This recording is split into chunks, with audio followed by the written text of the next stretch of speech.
அனைவருக்கும் இனிய மாலை வணக்கம். ஐயனாடார் ஜானகி அம்மாள் கல்லூரி தமிழ்துறை சார்பாக நிகழக்கூடிய நூல் வாசிப்பு முற்றம் நிகழ்வு 213. இன்றைய நிகழ்வில் நம்மிடையே நூல் கருத்துரை வழங்குவதற்காக ஆழ்வார்குறிச்சி ஸ்ரீ பரமகல்யாணி மேல்நிலைப் பள்ளியினுடைய மேனாள் முதுநிலை வணிகவியல் துறை ஆசிரியர் திரு ப. முத்துப்பாண்டி அவர்கள் வருகை தந்திருக்கின்றார்கள். ஐயா அவர்கள் 37.5 ஆண்டுகள் பணி அனுபவம் மிகுந்த ஆசிரியர். அதாவது அவருடைய வணிகவியல் துறை மட்டுமல்லாது பல்வேறு துறை சார்ந்து அவர் பணியாற்றி இருக்கின்றார். 1984 ஆண்டு முதலாக 94 ஆண்டு வரை மாவட்ட அளவிலான அறிவொளி நிகழ்விலே கலந்து கொண்டு சிறப்பாக அறிவொளி சார்ந்து பணியாற்றியதால் மாவட்ட ஆட்சியரினுடைய கரங்களால் விருது பெற்றிருக்கிறார். வன விலங்குகளினுடைய வாழ்விட தூய்மையை செய்து அதற்கும் விருதுகளை பெற்றிருக்கிறார். மனிதர்களுக்கான தூய்மையை சொல்லுகின்ற பொழுது அது இயலாத பணியாக, கடினமான பணியாக இருக்கும். ஆனால் ஒரு உயிர்நேய பணியாக அந்த வனவிலங்குகளினுடைய வாழ்விட தூய்மை பணி என்பது அமையும். அந்த ஆண்மநேயம் கலந்து செய்திருக்கக்கூடிய அந்த பணி நிச்சயமாக போற்றுதலுக்குரியது ஐயா. களக்காடு முண்டந்துறை புலிகள் சரணாலய இயக்குனரினுடைய பாராட்டுதலை பெற்றிருக்கிறார். ஒரு வணிகவியல் துறை ஆசிரியர், ஒரு பெரிய சமூக ஆர்வலராக, அதற்கும் மேலாக அந்த உயிரினங்களை நேசிக்கக்கூடிய ஒரு நேசிப்பாளராக இருப்பது என்பது உண்மையிலே பாராட்டத்தக்கது. தன்னுடைய பள்ளியிலே இருக்கக்கூடிய பல்வேறு அமைப்புகளிலே அவர் மாணவர்கள் சார்ந்து இயங்கி இருக்கிறார். தேசிய பசுமை படையினுடைய ஒருங்கிணைப்பாளராக இருந்திருக்கின்றார். பல்வேறு நிகழ்வுகளை முன்னெடுத்திருக்கின்றார். உலக சுற்றுச்சூழல் நாள், தூய்மை விழிப்புணர்வு நாள், முதலாக சுற்றுச்சூழல் சார்ந்தும் மாணவர்களினுடைய தூய்மை சார்ந்தும் சமூக தூய்மை சார்ந்தும் கல்வி சார்ந்தும் அவர் பல்வேறு நிகழ்வுகளை நிகழ்த்தியிருக்கின்றார்.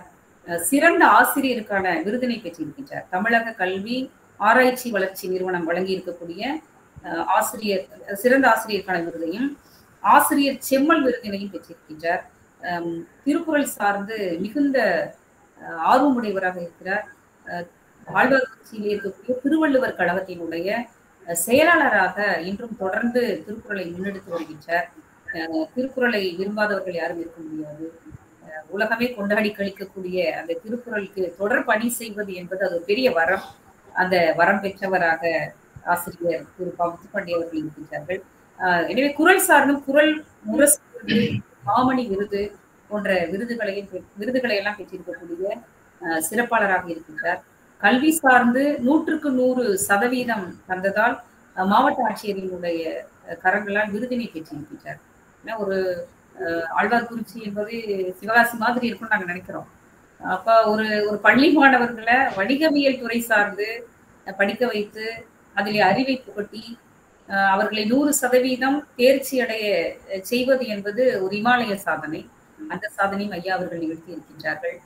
எனவே தான் சார்ந்த துறை சார்ந்தும், அதாவது அந்த கல்வியோடு இணைந்து சமூக விழிப்புணர்வு சார்ந்தும் சுற்றுச்சூழல் விழிப்புணர்வு சார்ந்தும் இலக்கிய விழிப்புணர்வாக குறள் சார்ந்தும் இயங்கி வரக்கூடிய மிகப்பெரிய ஆளுமையாக இருக்கக்கூடிய மேனாள் ஆழ்வார்குறிச்சியினுடைய பரமகல்யாணி மேல்நிலைப் பள்ளியினுடைய மேனாள் வணிகவியல் துறை ஆசிரியர் முத்துப்பாண்டி ஐயா அவர்களை நாங்கள் மகிழ்ச்சியோடு வரவேற்கின்றோம்.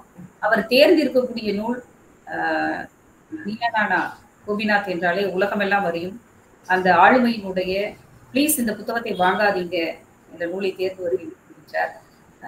இந்த புத்தகத்தை வாங்காதீங்க அப்படிங்கிறப்ப என்னன்னு கேட்டா வாங்கணும்னு ஒரு உணர்வை விதைக்கணும் அப்படிங்கிற மாதிரி உளவியல் நுட்பம் அறிந்து எழுதியிருக்கிறார் போல திரு கோபிநாத். எனவே அந்த புத்தகத்தினுடைய கருத்தாடல்களை நாங்கள் கேட்பதற்கு ஆர்வத்தோடு இருக்கின்றோம் ஐயா.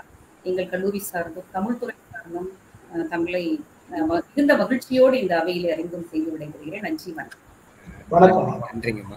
தொடக்க உரை வழங்கி சிறப்பித்த அருள்மொழி அம்மா அவர்களுக்கு நன்றி. இப்பொழுது நூல் கருத்துரைக்கான நேரம். கோபிநாத் அவர்களினுடைய ப்ளீஸ் இந்த புத்தகத்தை வாங்காதீங்க என்ற நூல் குறித்து கருத்துரை வழங்க ஆழ்வார்குறிச்சி ஸ்ரீ பரமகல்யாணி மேல்நிலைப் பள்ளியின் பணி நிறைவு பெற்ற முதுகலை வணிகவியல் ஆசிரியர் திரு பல. முத்துப்பாண்டி ஐயா அவர்களை அன்போடு அழைக்கின்றேன். வணக்கம், வாழ்க வளமுடன். குட்டி ஜப்பான் என்று அழைக்கக்கூடிய சிவகாசி மாநகரத்திலே நீண்ட நெடிய ஒரு பாரம்பரியத்துக்கு சொந்தமான சிவகாசி ஐயனாடார் ஜானகி அம்மாள் கல்லூரி தமிழ்துறை பன்னாட்டு அளவிலான இணையவழி நூல் வாசிப்பு முற்றம் 213. வியாழந்தோறும் ஒரு நூல் வரிசையிலே இன்றைக்கு திரு கோபிநாத் அவர்களுடைய ப்ளீஸ் இந்த புத்தகத்தை வாங்காதீங்க என்ற நூலை பற்றி எனது கருத்துரையை இங்கே பதிவு செய்வதிலே பெருமகிழ்ச்சி கொள்கிறேன். இதற்கான வாய்ப்பை எனக்கு அளித்த கல்லூரியுடைய தாளாளர், முதல்வர், தமிழ்துறை தலைவர்கள், உள்நாட்டு ஒருங்கிணைப்பாளர்கள், மலேசியா, சிங்கப்பூர், இலங்கை மற்றும் அமெரிக்காவை சார்ந்த அயலக ஒருங்கிணைப்பாளர்கள், இந்நிகழ்விலே கலந்து கொண்டுள்ள அத்துணை சான்றோர் பெருமக்களும் மாணவ செல்வங்களுக்கும் எனது மாலை வணக்கத்தை உரித்தாக்கி மகிழ்கிறேன். இந்த புத்தகத்தை பற்றி ஒரு சிறிய முன்னோட்டம்.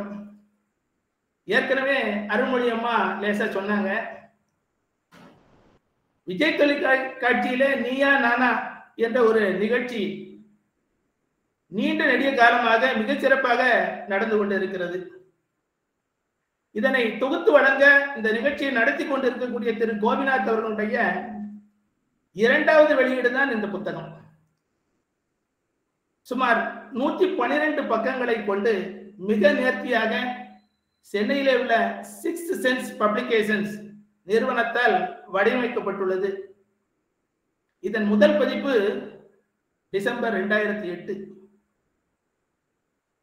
இப்போ ரீசெண்டா 28வது முறையாக இது பதிப்பிக்கப்பட்டிருக்கிறது. கிட்டத்தட்ட 5 லட்சம் பிரதிகளை நெருங்கி கொண்டிருக்கிறது. இதிலிருந்தே நமக்கு இந்த நூலுடைய வளமை, இந்த நூல் எப்படிப்பட்டது என்பதை நீங்கள் அறிந்து கொள்ள முடியும். திரு கோபிநாத் தனது ஆசிரியர் உரையிலே இந்த புத்தகத்தை வாங்காதீங்க ஏன்னா அப்படின்னு ஒரு டேஷ் போடுற. இந்த புத்தகத்தில் நான் எதையும் புதிதாக சொல்லவில்லை என தன்னடக்கமாக நேர்மறை சிந்தனைகளை, தனக்கு கிடைத்த வாய்ப்பினை, தான் சந்தித்த மனிதர்கள், படித்த புத்தகங்கள், பயணங்கள், அவருக்கு சொன்னதை நம் அனைவருக்கும் பகிர்ந்துள்ளார் என்றே சொல்ல வேண்டும். இந்த புத்தகத்தை நான் வாங்கி கிட்டத்தட்ட ஒரு 2 மாசம் ஆச்சு. ஒரே ஒரு பக்கம் மாத்திரம் படிச்சுட்டு அப்படியே பழுவின் காரணமாக, வேலைப்பழுவின் காரணமாக படிக்காமல் இருக்கு. அன்னைக்கு அருள்மொழி அம்மா கூப்பிடும் போது இந்த புத்தகத்தை பத்தி புத்தக வாசிப்பு முற்றத்துல வந்து பேசணுங்கும் போது டக்குன்னு டேபிள்ல இருந்த புத்தகம் இதுதான். உடனே சொல்லிட்டேன், பேசாம பேரை கொடுத்துட்டேன், ப்ளீஸ் இந்த புத்தகத்தை வாங்காதீங்க, நான் பத்தி பேச மாட்டேன். ஆனா அது உள்ள போய் பார்த்ததுக்கு அப்புறம் தான் அதுல கருத்துரை என்பது கிட்டத்தட்ட 2 மணி நேரம் 3 மணி நேரத்திற்கு வழங்கக்கூடிய அளவிலே இருக்கிறது.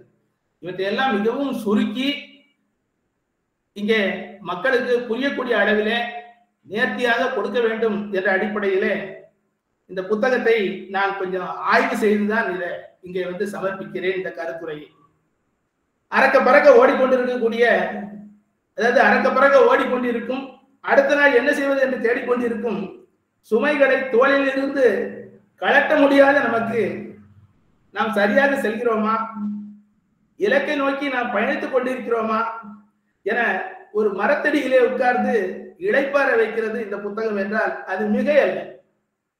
படித்த பின்னாடிதான் தெரியுது. 15 அத்தியாயங்களை தன்னகத்தை அடக்கி கொண்டு வாழ்வின் யதார்த்தங்களை சிந்திக்க செய்துள்ளார் இக்கதாசிரியர்.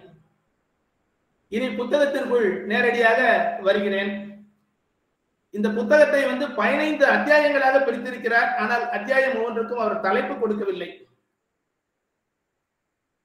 நான் இந்த புத்தகத்தை ஆய்வு செய்ததிலே ஒவ்வொன்றுக்கும் நான் ஒரு தலைப்பை தேர்ந்தெடுத்துள்ளேன். முதல் அத்தியாயத்தை பொறுத்த மட்டில் அவர் எடுத்துக்கொண்ட விஷயம் சந்தோஷம். சந்தோஷம் பற்றி தனக்குரிய நடையிலே நீங்கள் சந்தோஷமாக இருக்கிறீர்களா என கேள்வி எழுப்புகிறார். அப்படி இல்லை என்றால் நீங்கள் சந்தோஷமாக இருக்க என்ன செய்ய வேண்டும் என கேள்வி எழுப்பி என்ன கிடைத்தால் உங்களுக்கெல்லாம் சந்தோஷம் கிடைக்கும் என ஆழ்ந்து யோசிக்க செய்திருக்கிறார். சந்தோஷம் எதில் தான் இருக்கிறது? ரொம்ப சுலபம். சந்தோஷம் இருக்க வேண்டும் என்ற உங்கள் எண்ணத்தில் தான் அது இருக்கிறது. சந்தோஷமாக இருக்க வேண்டும் என்று ஒருவர் நினைப்பது ஒன்றும் பேராசை இல்லை. அடுத்தவரின் நிம்மதியை கெடுத்து ஆனந்தம் அடைய வேண்டும் என்று அவர் நினைத்தால் தான் தவறு. உலகின் மிகச்சிறந்த கணித மேதை ஐன்ஸ்டீன் ஒரு நாள் டிராமில் பயணித்த போது கண்டக்டர் தன்னிடம் கொடுத்த மீதி சில்லறையை எண்ணி பார்த்து விட்டு சில்லறை குறைவாக இருக்கிறது என்றாராம். உடனே கண்டக்டர், உங்களுக்கு சரியா என்ன தெரியாது என்ன நினைக்கிறேன், ஒழுங்கா எண்ணுங்க அப்படின்னாராம். இதே கேள்வி நம்மகிட்ட கேட்டிருந்தா யாரை பார்த்து என்ன தெரியாதுன்னு சொல்றேன். நான் உலகத்திலே மிகச்சிறந்த கணித மேதை தெரியுமா? ஏன்னா ஐன்ஸ்டீன் சண்டைக்கு போகல, நம்மளால சண்டைக்கு போயிருப்போம். ஐன்ஸ்டீன் சண்டைக்கு போகாமல் மனசுக்குள்ளே சிரித்துக் கொண்டே மறுபடியும் அதை எண்ணினாராம். கண்டக்டர் அப்படி சொன்ன போது எனக்கு அடக்க முடியாத சிரிப்பு தான் வந்தது. அந்த சம்பவத்தை பற்றி அடிக்கடி தன் நண்பர்களிடம் மிகவும் சிலாகித்து சொல்வாராம். சந்தோஷத்தை உங்களுக்குள் வைத்திருங்கள். அப்படி வைத்திருந்தால் யாராலும் அதை தொந்தரவு செய்ய முடியாது. நீங்களும் சந்தோஷத்தை நிறைய பேருக்கு கொடுக்கலாம் என முடித்திருப்பார் இந்த முதல் அத்தியாயத்தை. சுருக்கமாக சொல்ல போனால் மொத்தத்தில் மகிழ்ச்சியை உள்ளுள் தேடு, வெளியே தேடாதே என்பதுதான் முதல் அத்தியாயம். அடுத்தது இரண்டாவதாக அவர் எடுத்துக்கொண்டது சிரிப்பு. நான் கொடுத்த தலைப்பு. நமது அக்கறை சிரிக்கக்கூடாது என்பதில் இல்லை, உண்மையில் பார்த்தால் அது அழக்கூடாது என்கிற நம் அச்சத்தின் மீதுதான் இருக்கிறது. சந்தோஷமாக இருப்பதில் அவ்வளவு பயம் நமக்கு. வாழ்க்கை மிக கஷ்டமானது என சொல்லி வளர்க்கப்பட்டதால் என்னவோ ஆனந்தம் அடைவதில் அத்தனை வருத்தம் இருக்கிறது நமக்கு. அளவுக்கு அதிகமாக சிரிக்கவும் கண்ணீர் விட்டு அளவும் நம் சமூகம் சொல்லாத தடை ஒன்றை வைத்திருக்கிறது. சிரிப்பதில் பெண்களுக்கு, அழுவதில் ஆண்களுக்கு. சமூகத்தை சாடி இருக்கிறார் ஒரு இடத்தில். சிரிப்பு வந்தால் சிரியுங்கள், நாளைக்கு அழுகை வந்தால் அழுது கொள்ளலாம். கொஞ்சமாக சிரித்து கொஞ்சமாக அழுவதை விட நிறைய சிரித்து நிறைய அழுங்களேன் என அழகாக சொல்லி இருக்கிறார். நாம் மகிழ்வோடு இருப்பதற்காக படைக்கப்பட்டவர்களா, இல்லை அழுது கொண்டே திரியட்டும் என்று சொல்லி படைக்கப்பட்டவர்களா என கேள்வியோடு முடித்திருக்கிறார் இந்த 2வது அத்தியாயத்தை. மூன்றாவதாக அவர் எடுத்துக்கொண்டது நான் கொடுத்த தலைப்பு கஷ்டம். ஒரு வேலையை திரும்பி செய்கிற போது அதன் கஷ்டம் உங்களுக்கு தெரிவதில்லை. வருந்தி செய்கின்ற போது உங்கள் கஷ்டம் பல மடங்கு ஆகிறது. ஒரு முறை பிரபல சுஜாதாவிடம், இவ்வளவு புத்தகங்கள் படிக்கிறீர்களே, உங்களுக்கு இது கஷ்டமாக இருக்காதா என கேட்டிருக்கிறார் கோபிநாத். அதற்கு சுஜாதா மிக அழகாக பதில் சொன்னாராம். இதை வேலையாக செய்கிறவனுக்குத்தான் கஷ்டம், நான் விருப்பமாக இதை செய்கிறேன் என்றாராம். விருப்பத்தோடு செய்யும் செயல்கள் கஷ்டமில்லை. நீங்கள் அழுதாலும் புரண்டாலும் அந்த வேலையை நீங்கள் செய்தாக வேண்டும் என்றால் ஏன் நீங்கள் அதற்கு அழ வேண்டும்? அதை ரசித்து செய்தால் நீங்கள் ஆசைப்படும் விஷயம் உங்களுக்கு மிக அருகில் வரும். அழுது கொண்டே செய்தால் ஐயோ பாவம், கரிசனங்கள் உங்களை தேடி நிறைய வரும். நீங்கள் எதை விரும்புகிறீர்கள், உங்களுக்கு எது வேண்டுமோ அதை செய்யுங்கள் என நம்மிடமே விட்டுவிட்டார். நான்காவதாக அவர் எடுத்துக்கொண்டது சுவாரஸ்யம். வாழ்க்கையை சுவாரஸ்யமாக வைத்துக் கொள்வது என்பது கடினமான விஷயம் அல்ல, அது இன்னொரு சுவாரஸ்யமான விஷயம் என்கிறார். அமெரிக்காவிலே மிசௌரி பல்கலைக்கழகத்திலே அவரது நண்பர் வில்லியம் தாமஸ், உங்கள் வாழ்வில் நீங்கள் எதிர்கொள்கிற சின்ன சின்ன விஷயங்களை கூட ரசிக்க தொடங்குங்கள், அதன் மூலம் உங்கள் ஒட்டுமொத்த வாழ்க்கையே சுவாரஸ்யமாகிவிடும் என்கிறார். அவர் ஒருமுறை கோபிநாத்திடம், நீங்கள் தினந்தோறும் பணிக்கு செல்கிறீர்களே, எந்த வழியாக செல்கிறீர்கள், அலுவலகத்திற்கு எந்த வழியில் செல்கிறீர்கள் என்று கேட்டாராம். நான் எப்போதும் போற வழியில தான் போனேன்னு இவர் சொல்லி இருக்கிறார். கொஞ்சம் மாற்றி யோசிச்சு நீங்க வேறொரு பாதையில மாற்றுப்பாதையில சென்று பாருங்கள், அங்கே எவ்வளவு மகிழ்ச்சி இருக்கிறது என்று சொன்னாராம். எவ்வளவு சுவாரஸ்யம் இருக்கு, மகிழ்ச்சி என்று சொல்வதை விட சுவாரஸ்யம் இருக்கிறது என்று சொன்னாராம். அது போல கோபிநாத்தும் ஒரு முறை அந்த மாதிரி மாற்றுப்பாதையில செல்லும் போது அங்கே நிறைய கடைகள் முளைத்திருந்தன. புத்தக கடை, புத்தமுது மலர்கள் நிரம்பிய பூக்கடை, உற்சாகமாய் பள்ளிக்கு போகின்ற பிள்ளைகள். அந்த பாதையில் பட்ட காட்சிகள் எல்லாம் அவருக்கு புதிதாய் இருந்தன. நீண்டதொரு பயணத்திற்கு பின் வெந்நீர் வைத்து குடித்த மாதிரி இருந்தது அந்த பயணம் என்கிறார் கோபி. வாழ்க்கையில் புதிதாய் பார்க்க ரசிக்க இப்படி நிறைய விஷயங்கள் இருக்கவே செய்கின்றன. ஆனால் அவற்றை நாம் கவனிப்பதில்லை.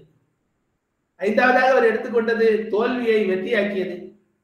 குழந்தை தடுமாறி விடுவதும் கஜினி முகமது 17 முறை படையெடுத்ததும் தோல்வி என்றால் நீங்கள் தோல்வியடைவதில் எந்த பிரச்சனையும் இல்லை.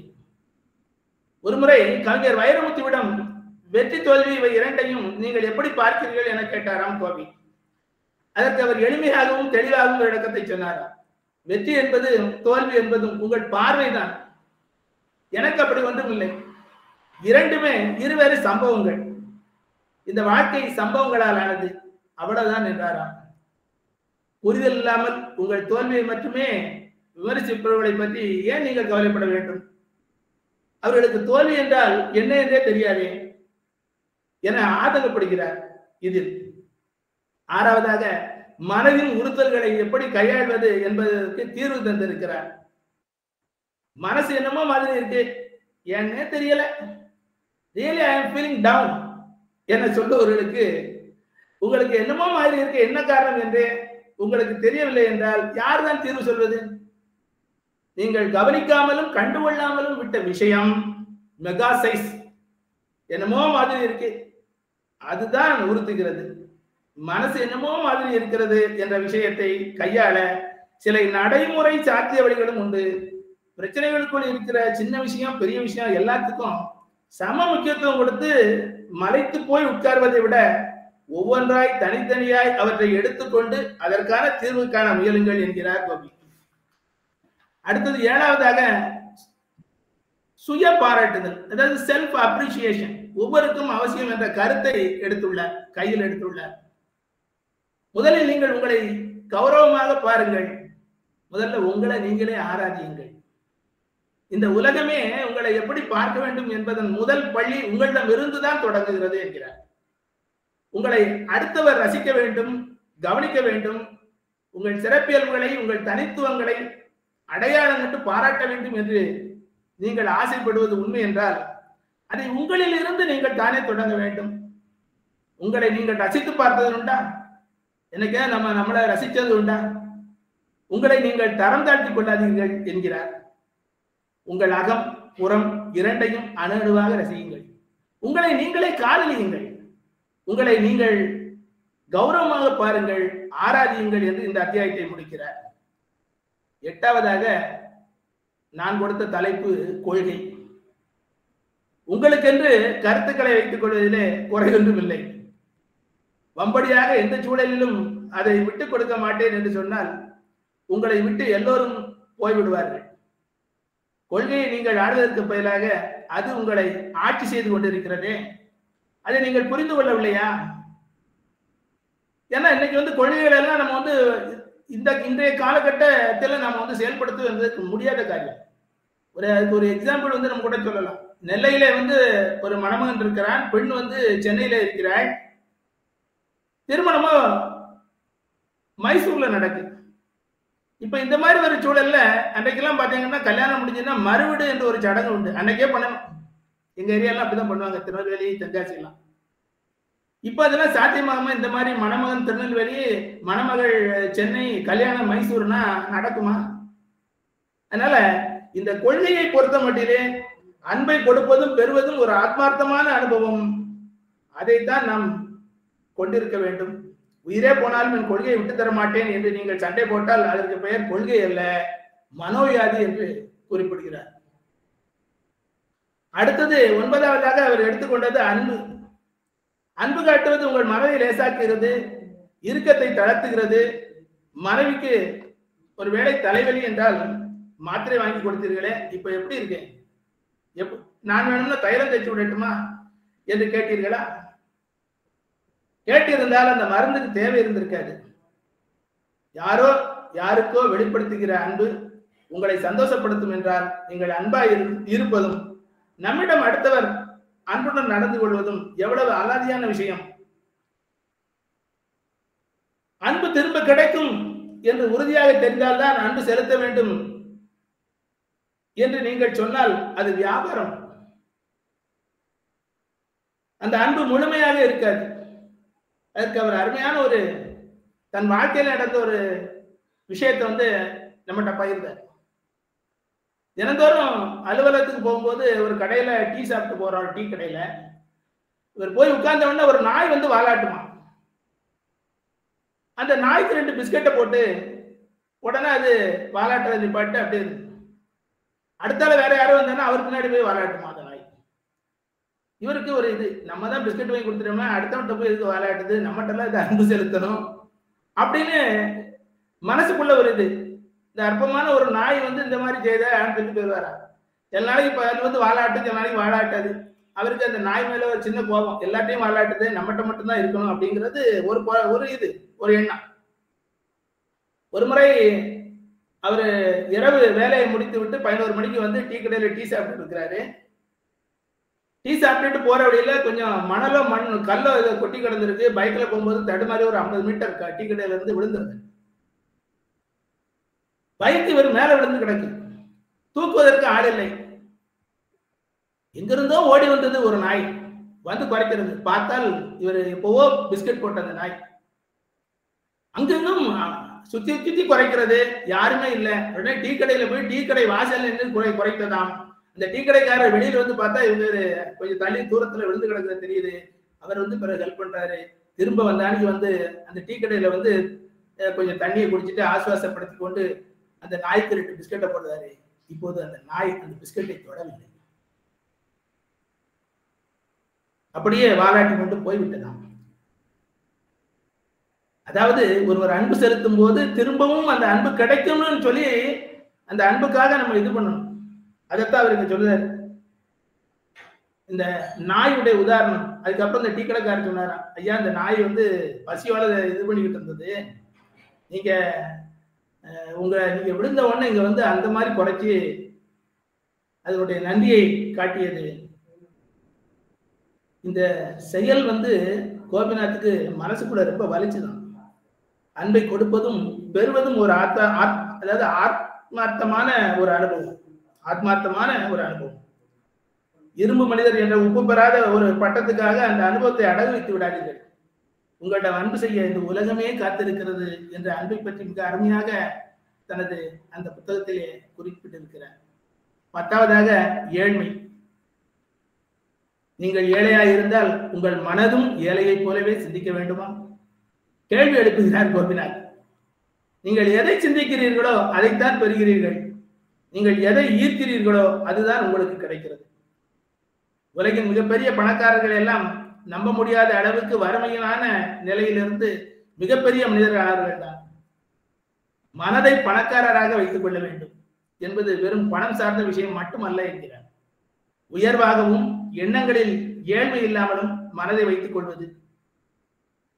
இதற்கு மிகச் சிறந்த உதாரணம் ஆஸ்திரேலியாவிலே நிக் விஜிசிக் என்ற ஒரு மனிதர். இவருக்கு வந்து பாத்தீங்கன்னா டெட்ரா அமெலியா டிசார்டர் என்ற ஒரு நோய். இவருக்கு தோளுக்கு மேல 2 கைகள் கிடையாது, இடுப்புக்கு கீழே கால்கள் கிடையாது, பேருக்கு பாதம் மாதிரி இடதுபுறம். இப்படி ஒரு மனிதன் பிறந்தால் அவ்வளவுதான், நாமெல்லாம் நொந்து போயிடுவோம். இன்றைக்கு உலகில் மிகச்சிறந்த தன்னம்பிக்கை பேச்சாளர்களிலே ஒருவராக இந்த நிக்குஜிசிக் விளங்கி கொண்டிருக்கிறார். அவரது உடம்பில் குறை இருந்ததே அன்றி மனதில் நாம் எல்லோரையும் விட மகா கோடீஸ்வரர் அவர். இயங்க முடியாத வாழ்க்கை சூழல் அவருக்கு, ஆனால் அவரது நம்பிக்கையான மனது அவரை நிற்க வைக்கிறது, இசையமைக்க பேச வைக்கிறது.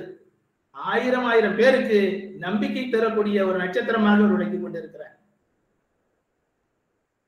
அடுத்தது 11வது அத்தியாயத்திலே அதற்கு கொடுத்த தலைப்பு, நான் கொடுத்த தலைப்பு ஆழ்மனதின் சக்தி. எல்லோருடைய ஆழ்மனதுக்கும் இந்த சக்தி உண்டு. உங்களை ஊர் உலகம் நம்ப வேண்டும் என்றால் நீங்கள் உங்கள் ஆழ்மனதை சந்தேகம் இல்லாமல் நம்புங்கள். நீங்கள் நினைப்பது நடந்தேறும். இதைத்தான் நம்ம சொல்லுவோம், எண்ணம் போல் வாழ்க்கைன்னு நம்ம சொல்லுவோம். நம்ம எண்ணத்துக்கு வந்து வலு உண்டு. உங்களுக்கு என்ன வேண்டும் என்று தெரிந்தால் தானே ஆழ்மனதுக்கு அதை நீங்கள் சொல்ல முடியும். குறைந்தபட்சம் நான் பெரிய ஆளா வரணும் என்று யோசிக்காமல் குறிப்பிட்ட துறையிலே, அது என்ன துறையா, அது இசையாக இருக்கலாம், கலையாக இருக்கலாம், அறிவியலாக இருக்கலாம், அல்லது தொழில்நுட்பமாக இருக்கலாம் என்ற அளவுக்காவது ஆரம்ப நிலையில் ஆழ்மனத்திடம் சொன்னால்தான் அது நன்றாக இருக்கு. நிச்சயமாக ஆழ்மனம் வேலை செய்யும் என்பதை இங்கே மெய்ப்பித்திருக்கிறார். அடுத்தது புரிந்து கொள்ளல். 12வது அத்தியாயம் நம்பிக்கை. உங்களை ஒருவர் புரிந்து கொள்ளவில்லை என்று தொடர்ந்து சொல்லிக் கொண்டே இருக்கிறீர்களே, நீங்கள் ஏன் இதுவரை யாரையும் புரிந்து கொள்ள முயற்சி செய்யவில்லை என கேள்வி எழுப்புகிறார். அடுத்தவர் என்ன செய்கிறார் என்பதை கவனித்து அவருடன் உங்களை ஒப்பிடுவது உங்களை பலவீனமாக்குகிறது. இவருக்கு இதுதான் வேலை, யாரையாவது குறை சொல்லிவிட்டே இருக்கணும் என்று உங்களுக்கு எதிரான ஒரு கூட்டத்தை நீங்களே உருவாக்கி விடுகிறீர்கள். இந்த உலகம் முழுவதும் நீங்களாகவே இருந்தால் என்று நீங்கள் நினைக்கிற மாதிரி உலகம் இருக்காது. உலகத்தை நம்மளால மாற்ற முடியாது. உங்கள் வரட்டு தனங்களை கழட்டி வைத்துவிட்டு எல்லோரும் நல்லவர்கள் என்ற நம்பிக்கையுடன் பழகுங்கள். எல்லோரையும் நம்புவது ஆபத்து, யாரையும் நம்பாமல் இருப்பது பேராபத்து. 13வதாக இழப்பு. கவலைகளை விட்டொழியுங்கள் என்று நான் அதற்கு ஒரு தலைப்பை வைத்திருக்கிறேன். இழந்து போனது குறித்த நினைவுகளையும் கவலைகளையும் உள்ளங்கைக்குள் வைத்து மூடிக்கொண்டு சிரமப்படுகிறோம். உண்மைதான் அது. அதை விட்டுவிட்டால் வெளியே வந்து விடலாம். ஆனால் நம்ம விடுவோமா? நிச்சயமா விட மாட்டோம். குரங்குக்கு தான் தெரியாது, நமக்கு கூடவா தெரியாது?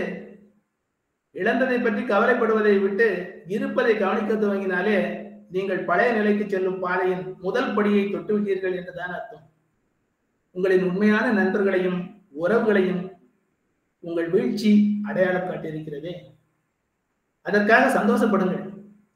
காசுக்காக பழகுகிற கூட்டம் பணம் வந்தால் தானாக வரப்போகிறது.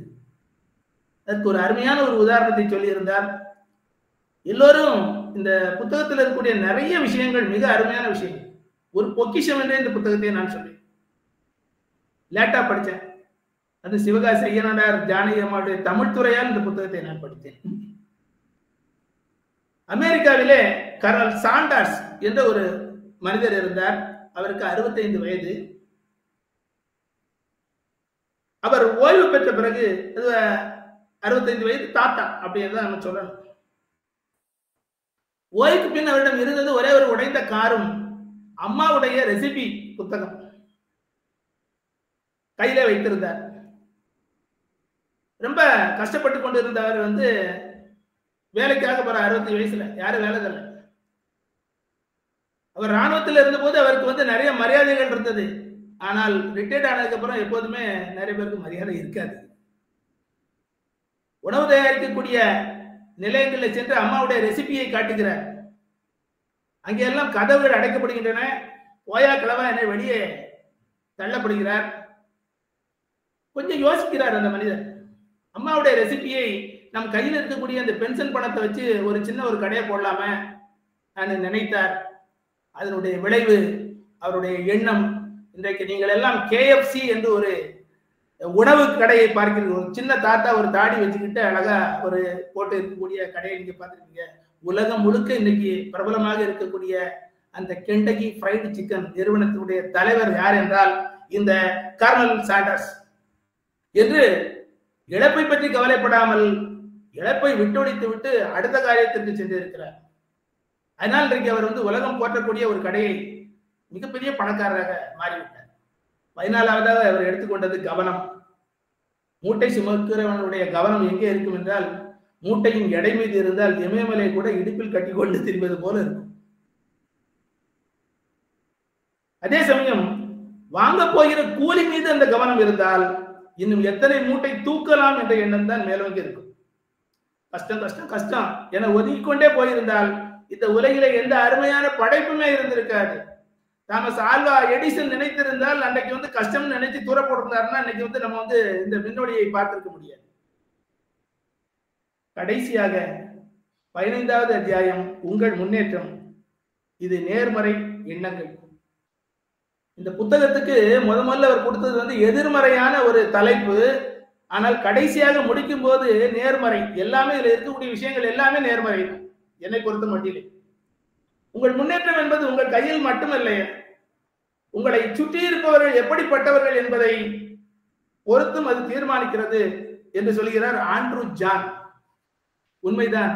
நம்மை சுற்றி எவ்வளவு நேர்மறை எண்ணமுள்ள மனிதர்கள் இருக்கிறார்களோ, உண்மையாக பாராட்டுகிற குணம் கொண்டவர்கள் இருக்கிறார்களோ, நம்முடைய வளர்ச்சியில் அகமகிழ்வர்கள் இருக்கிறார்களோ அதை பொறுத்துதான் நம்முடைய வளர்ச்சி இருக்கிறது. உள்ளொன்று வைத்து புறமொன்று பேசுவார், உறவு கலவாமை வேண்டும் என்று வள்ளலார் சொல்வார். இந்த வடலூர் மகான் சொல்லுவார். அதைத்தான் இங்கே கோபிநாத் சொல்லி இருக்கிறார். இது யதார்த்தமான உண்மைதானே. நம்மை பாராட்டவும் தட்டி கொடுக்கவும் உண்மைகளை தெளிவுபட சொல்லவும் எப்போதும் தயாராக இருக்கிறவர்களோடு எப்போதும் தொடர்பில் இருங்கள். அவர்கள்தான் உங்கள் தன்னம்பிக்கையின் உற்சாகம். நமக்கு ஒரு பாராட்டு எப்போதுமே கிடைத்துக் கொண்டிருக்க வேண்டும். நம்மளை பாராட்டுபவர்கள், உங்களை யாராவது நியாயமாக பாராட்டினால் நிச்சயமாக அதை நீங்கள் அனுபவியுங்கள். நான் அனுபவிச்சிருக்கிறேன். இந்த நிகழ்ச்சியில கூட ஒருத்தர் இருந்து ரசிச்சுக்கிட்டு இருக்கிறாரு. அவர் என்ன அடிக்கடி நிறைய என்கரேஜ் பண்ணாலும் நிறைய அவார்டுகள்லாம் நான் வாங்குறேன். அன்பிற்குரிய அண்ணன் முத்துவேல் பிசிக்ஸ் வாத்தியாராக இருந்து ஓய்வு பெற்றவர் இந்த நிகழ்ச்சியில இருக்கிறார். அங்கே நான் அவரை இந்த 15வது அத்தியாயத்துக்கு நான் வச்சிருக்கிறேன். கடைசியாக காப்மேயர் சொன்னதை கோடிட்டு காட்டுகிறார் நமது அன்பிற்குரிய கோபிநாத். உங்கள் மனம் ஒரு தொட்டி, அதை குப்புற கவிழ்த்து வையுங்கள். இல்லை என்றால் குப்பையை வைத்துக் கொண்டிருப்பவர்கள் அதில் கொட்டிவிட்டு போய் விடுவார்கள். உங்கள் மனத்தொட்டியில் மேலும் மேலும் குப்பை கொட்டுபவர் உங்கள் நண்பராக இருக்க முடியாது என முடிக்கிறார். அன்பானவர்களே, இதுவரை எனது இந்த கருத்துரையை செவிமடுத்த அத்துணை நல்லுள்ளங்களுக்கும் நான் நன்றி பாராட்ட கடமைப்பட்டுள்ளேன். இந்த நிகழ்ச்சி மிகச் சிறப்பாக நடைபெற்றுக் கொண்டிருப்பதை அன்பிற்குரிய நண்பர் எங்கள் ஆழ்வார்குறிச்சியுடைய முன்னாள் பள்ளி தலைமை ஆசிரியர் மாடசாமி என்ற ஆழ்வை ஆயிரியன் அவர்கள் மூலமாக அறிந்தேன். நான் யாரிடமும் தொடர்பு கொள்ளவில்லை. ஒரு நாள் அருள்மொழி அம்மா, முனைவர் அருள்மொழி அம்மா வந்து திடீர்னு போன் பண்ணாங்க. ஐயா நீங்க பேசணும், இந்த மாதிரி நம்பர் சார் கொடுத்தாரு. உண்மையிலேயே நான் ரொம்ப மகிழ்ச்சி அடைந்தேன். நான் இப்போ ஒரு ரொம்ப காலம் ஆச்சு இந்த மாதிரி ஆன்லைன்ல பேசி, இணையத்துல பேசி, திருவள்ளுவர் கழக மேடைகளிலே பேசியிருக்கிறேன், கம்பராமாயணத்தை பற்றி பேசியிருக்கிறேன், இப்படி ஒரு சில விஷயங்களை பற்றி பேசியிருக்கிறேன். ஆனால் இன்றைக்கு எனக்கு இந்த புத்தகம் வந்து ஒரு சேலஞ்சா இருக்கு. இந்த புத்தகம் வந்து நிறைய விஷயங்கள் இருக்கு. எல்லோரும் கண்டிப்பாக மாணவ செல்வங்கள் அத்தனை பேரும் படிக்க வேண்டும், வாழ்க்கையிலே மேலே வர வேண்டும் என்று எண்ணுபவர்களிடம் இந்த புத்தகம் நிச்சயமாக இருக்கு. அற்புதமான ஒரு புத்தகம். நான் இதுல ஒரு 25% தான் நான் இதுல வந்து உங்கள்கிட்ட பேசியிருக்கிறேன். அதுல இருக்கிறது ஏராளம் ஏராளம் ஏராளம். உண்மையிலேயே இது போன்ற ஒரு நிகழ்விலே கலந்து கொண்டு இன்றைக்கு படிப்பு அதாவது புத்தகத்தை வாசிப்பது என்ற பழக்கமே இல்லாமல் போய்விட்டது. எல்லாம் ஆன்லைன்ல பார்த்துட்டு இருக்கிறாங்க. அந்த மாதிரி ஒரு சமயத்துல ஒரு புத்தகத்தை படிக்க வைத்து அதற்கான கருத்துரையை, அதுவும் வார வாரம் ஒரு நிகழ்ச்சி நடத்துறதுங்கிறது சாதாரண விஷயம் கிடையாது. இப்ப எங்களுக்கு ஒரு மாசத்துக்கு ஒரு தடவை திருவள்ளுவர் கடத்துல ஒரு கூட்டம் போடுறதே 5 பேர் 6 பேர் வராங்க. ஆனா இருந்தாலும் சளைக்காமல் மிக அருமையான இந்த பணியை செய்து கொண்டிருக்கக்கூடிய தமிழ்துறையினுடைய தலைவர்கள், குறிப்பாக அருள்மொழி அம்மா, ஐயா வினோத், இன்னும் நிறைய பேர் இருக்கிறீங்க. எனக்கு அவங்க பேர்லாம் தெரியாது. இருந்தாலும் எல்லோரையும் மனதார நான் பாராட்டி இந்த வாய்ப்பை தந்த உங்கள் அத்தனை பேருக்கும் எனது நன்றியை காணிக்கையாக்கி விடைபெறுகிறேன். நன்றி, வணக்கம். நன்றி ஐயா. மனித வாழ்வின் மகிழ்ச்சியை வழங்குவதற்கு தன்னம்பிக்கை மிகுந்த ஒரு அகத்தூண்டுதல் எப்பொழுதும் தேவை. அதை அடையாளப்படுத்துகின்ற ஒரு அழகான நூல். அந்த நூலில் கவர்ந்த செய்திகளை அழகாக எடுத்து சொல்லி பேசிய ஐயா அவர்களுக்கு நன்றியை தெரிவித்துக் கொள்கிறோம். நன்றிங்க ஐயா. இந்த நிகழ்வு குறித்து கருத்துரை வழங்குவதற்கு மேஜர் இளங்கோவன் ஐயா அவர்களை அன்போடு அனைவருக்கும் இனிய மாலை வணக்கம்.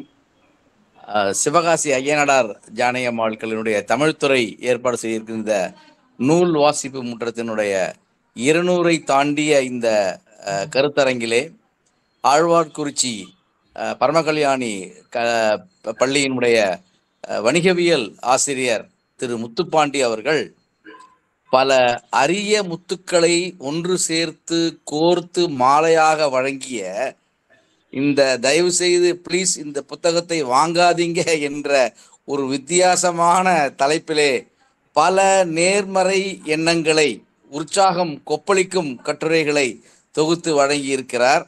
அதை அழகாக தேன் துளிகளாக நமக்கு பருக தந்திருக்கிறார் ஆசிரியர் முத்துப்பாண்டி அவர்களுக்கு மிகச்சிறந்த பாராட்டுக்கள். அவர் பன்முக திறன் கொண்டவராக அறியப்படுகிறார். வணிகவியல் பேராசிரியர், பசுமை இயக்கத்தினுடைய ஒருங்கிணைப்பாளர், பல்லுயிர் அந்த பயோடைவர்சிட்டி என்ற அந்த ஒரு விலங்குகள் மீது, வாயில்லா ஜீவன்கள் மீது ஒரு கருணை காட்டக்கூடிய ஒரு ஆசிரியராக இருக்கிறார். இந்த புத்தகத்திலே 15 அத்தியாயங்கள் இருப்பதாக சொல்லப்பட்டாலும் அத்தியாயத்திற்கு தலைப்புகள் தனித்தனியாக கொடுக்கப்படவில்லை என்று அவராக முன்வந்து மகிழ்ச்சியிலே தொடங்கி அந்த பல 15 கட்டுரைகளையும் அவர் அழகாக, பொறுமையாக, நிதானமாக, அனைவருக்கும் எளிதில் புரியும் வண்ணம் கருத்தாய்வு செய்திருக்கிறார். மகிழ்ச்சி என்பது இருக்கும் இடத்தை விட்டு இல்லாத இடம் தேடி எங்கெங்கோ அலைகின்றார் ஞானத்தங்கமே என்று சொன்னது போல, மகிழ்ச்சி என்பது நாம் நமக்குள்ளே தேடிக்கொள்ள வேண்டும் என்ற அந்த முதல் அத்தியாயத்தினுடைய கருத்தும், அடுத்து அந்த சிரிக்க வேண்டும், மனிதன் சிரிப்பு, அந்த ஒரு நகைச்சுவை உணர்வு, சிரிப்பதற்கான சூழ்நிலை உருவாக்கி கொள்ள வேண்டும், மகிழ்ச்சியை தக்க வைத்துக் கொள்ள வேண்டும், ஆழ் மனத்திலே நாம் என்னவாக வேண்டும் என்பதை நீ விதைக்க வேண்டும் என்ற ஒரு கருத்தும், மற்றவர்களை நம்புவது ஆபத்து, யாரையும் நம்பாமல் இருப்பது பேராபத்து என்ற அந்த கருத்தினையும், பல அருமையான செய்திகளை, நேர்மறை எண்ணங்களை, இளம் மாணவர்கள் இந்த புத்தகத்தை படிக்க வேண்டும் என்ற அதை வலியுறுத்தி அழகாக திறனாய்வு செய்திருக்கிறார். ஆழ்வார்குறிச்சி பரமகல்யாணி பள்ளியினுடைய வணிகவியல் பேராசிரியர் திரு முத்துப்பாண்டி அவர்கள் இந்த புத்தகத்தை வாசிக்க வேண்டும் என்ற ஆர்வத்தை தூண்டியிருக்கிறார். அருமையான ஒரு கருத்தாய்வு, பொறுமையாக, நிதானமாக, அழகாக முத்துக்களை கோர்த்து மாலையாக தந்த திரு முத்துப்பாண்டி அவர்களுக்கு நெஞ்சார்ந்த நன்றி, பாராட்டுக்கள். நன்றி நன்றி நன்றி ஐயா. நன்றி ஐயா. கருத்துரை வழங்கிய மேஜர் இளங்கோவன் ஐயா அவர்களுக்கு நன்றி. நிறைவாக நன்றி உரை வழங்குவதற்கு தமிழ்துறை உதவி பேராசிரியர் சிவஞானம் அவர்களை அன்போடு அழைக்கின்றேன். அனைவருக்கும் வணக்கம். சிவகாசி ஐயனடார் ஜானகி அம்மாள் கல்லூரியின் தமிழ்துறை சார்பாக நிகழும் பன்னாட்டு அளவிலான நூல் வாசிப்பு முற்றம் நிகழ்வு 213. இந்நிகழ்வினை நாங்கள் தொடர்ந்து நடத்துவதற்கு அனுமதி அளித்த எம் கல்லூரி தாளாளர், முதல்வர் உள்ளிட்ட பெருந்தகைக்கு நன்றி. தொடக்க உரையாற்றி சிறப்பு விருந்தினரை அறிமுகம் செய்த முதுகலை தமிழ்துறை தலைவர் முனைவர் நா. அருள்மொழி அம்மா அவர்களுக்கு நன்றி. இளநிலை தமிழ்துறை தலைவர் முனைவர் தா. சந்திரகுமார் ஐயா அவர்களுக்கு நன்றி. இன்றைய நூல் கருத்துரையாளராக நம்மிடையே ஆழ்வார்குறிச்சி ஸ்ரீ பரம கல்யாணி மேல்நிலை பள்ளியின் பணி நிறைவு பெற்ற முதுகலை வணிகவியல் ஆசிரியர் திரு பல முத்துப்பாண்டி அவர்கள் கோபிநாத் எழுதிய ப்ளீஸ் இந்த புத்தகத்தை வாங்காதீங்க என்னும் நூல் குறித்து சிறப்புரையாற்றினார். 112 பக்கங்களை கொண்டு 2வது வெளியீடாக வந்த பனவல் 28வது பதிப்பாகவும் 5 லட்சம் பிரதியை கடக்கும் நூலாகவும் வெளிவந்த நூல் தேர்வுக்கான சூழலை எடுத்து கூறியமை, 15 அத்தியாயங்களை கொண்டது, தலைப்பில்லாமல் எழுதும் போக்கு, தானே தலைப்பினை தேர்வு செய்து கொண்டமை, எண்ணத்தில் தான் சந்தோஷம் உண்டு என்பதை ஆல்பர்ட் ஐன்ஸ்டீன் கருத்தோடு சுட்டிக்காட்டியமை, அழுவதும் சிரிப்பதும் உறுதியான பின்பு குறைவு என்ன அதிகம் என்ன, விருப்பத்தோடு செய்யும் செயல்கள் கடினமற்றவையாக கருதியமை, ரசிப்பவனுக்கே வாழ்க்கை சொந்தம் என்றமை, மாற்றுப்பாதை குறித்து சிந்தியுங்கள், வெற்றி தோல்வி குறித்த கருத்துக்களை கஜினியின் படையெடுப்போடும் வைரமுத்துவின் வரிகளோடும் எடுத்துரைத்தமை, ஒவ்வொரு பிரச்சனையும் தனியாக கையாள வேண்டும் என்றமை, தன்னிலை உணர்ந்து தன்னையே உயர்த்தி பாருங்கள் என்று கூறியமை, அன்பு பாராட்டுங்கள், எதிர்பார்த்து அன்பு பாராட்ட வேண்டாம், அது வியாபாரமாகிவிடும் என்பதை நாய் குறித்த உதாரணத்தோடு எடுத்து குறைத்தமை, மனதையும் எண்ணங்களையும் உயர்வாக வைத்துக் கொள்ள வேண்டும், ஆள் மனதை சந்தேகம் இல்லாமல் வைக்க கற்றுக்கொள்ளுதல், யாரை புரிந்து கொள்ள, எவர் மீது நம்பிக்கை வைக்க என்னும் நிலைப்பாடுகள் குறித்த கருத்துக்கள், கவனம் குறித்த சிந்தனையை மூட்டைக்காரனின் எண்ணத்தோடு பொருத்தி காட்டியமை, நேர்மையான எண்ணங்களை பொறுத்தே வளர்ச்சி அமைகிறது, மனதை ஒரு தொட்டியாக உருவகப்படுத்தியது, மரநிழலில் இலைப்பாறுவது போன்ற மனநிலையை இந்நூல் ஏற்படுத்தியமை குறித்தெல்லாம் தெளிவாகவும் பொறுமையாகவும் உரையாற்றிய தங்களின் உரை தரத்திற்கு நன்றிகள் ஐயா. இன்றைய நிகழ்வு குறித்து கருத்துரை வழங்கிய திரு மேஜர் இளங்கோவன் ஐயா அவர்களுக்கு நன்றி. தொடர்ந்து நூல் வாசிப்பு முற்ற நிகழ்ச்சியில் பயணிக்கின்ற மலேசியாவை சேர்ந்த முனைவர் அருணாதன், முனைவர் குணசீலன் சுப்பிரமணியன், திரு மேகவர்ணன் ஜெகதீசன், சிங்கப்பூரை சேர்ந்த ரத்தின வெங்கடேசன், திரு கோவிந்தராஜன், திரு சவுந்தரபாண்டியன், திரு ஆறுமுகசாமி, திரு ராமசாமி ஐயா போன்றோருக்கும் நன்றிகள். இந்நிகழ்வில் இணைந்துள்ள உள்நாடு மற்றும் வெளிநாடு வாழ் தமிழ் ஆர்வலர்கள், பேராசிரியர்கள், ஆய்வு மாணவர்கள் உள்ளிட்ட அனைவருக்கும் நன்றி. கல்வி புத்தகத்தோடு முடிவதல்ல, வாசிப்பு தான் மாணவர்களை செம்மைப்படுத்தும் என்னும் சிந்தனை வரிகளோடு மீண்டும் அடுத்த நூல் வாசிப்பு முற்றத்தில் நல்லதொரு நூலோடு சந்திப்போம். நன்றி, வணக்கம்.